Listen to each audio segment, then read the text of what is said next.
I think their abductive arguments were probably the weakest arguments that they offered, in the way of positive arguments, where they were arguing things like Jesus does the things that God does, therefore, it looks like Jesus is God.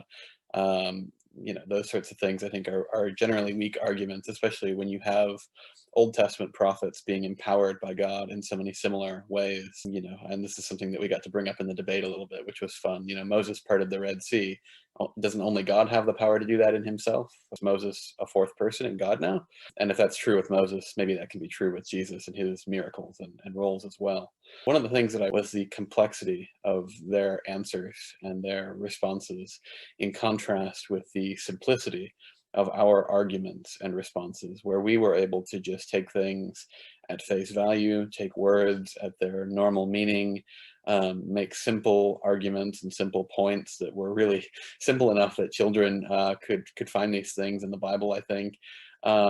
And then our responses from our opponents were really, really complicated. They involved a lot of abstract terminology and just a lot more nuance. And one side presents a really simple, straightforward case, and the other side, in order to respond to all those apparent contradictions that we're pointing out, has to really, really complicate things with this scholastic philosophy and tradition. And because it seems like you're left with either a sort of blatant contradiction of saying that an immortal being died, you are left with saying, okay, only the humanity, this non-personal humanity that the second person of this immortal being took on died. And that didn't work out so well for them with their argument on atonement, because one of their arguments was it was so important that the second person die and really be God, because an infinite sacrifice was needed. So the interplay there between that argument and whether the second person died or not was not helpful for them, I think, because the human nature isn't infinite.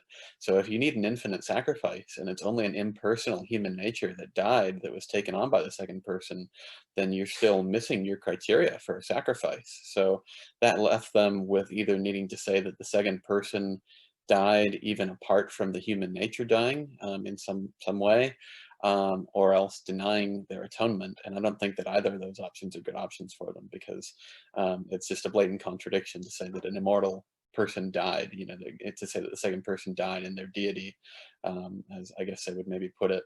That's a blatant contradiction. And then losing their atonement is also falsifying one of their arguments, basically by taking away the major premise of their second argument, that substitutionary atonement, this appealing to dual natures, and that natures don't die, persons die. And I think that's a huge point when you're dealing with the Trinitarian position with anhypostasis and dual natures, is that natures are just sort of these abstract sets of properties that are instantiated in individuals, and it's individuals, it's persons who undergo these different things, right?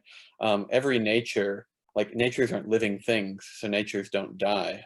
It's like saying that, does blue die or not? Colors don't die, natures don't die or live. They're not living things that they can die. So it's only persons that can experience death, I would say. And so that's where the dual natures does not help them, because you only have one person. In a Chalcedonian Christology, you only have one subject. And to even get to the point where you're saying that subject has these contradictory properties of being both immortal and mortal as a person, that's just a blatant contradiction. That they'll try to explain that, but ultimately an apparent contradiction is an apparent falsehood. And I don't think that any of their explanations of how the same subject can be both A and non-A really work out satisfactorily.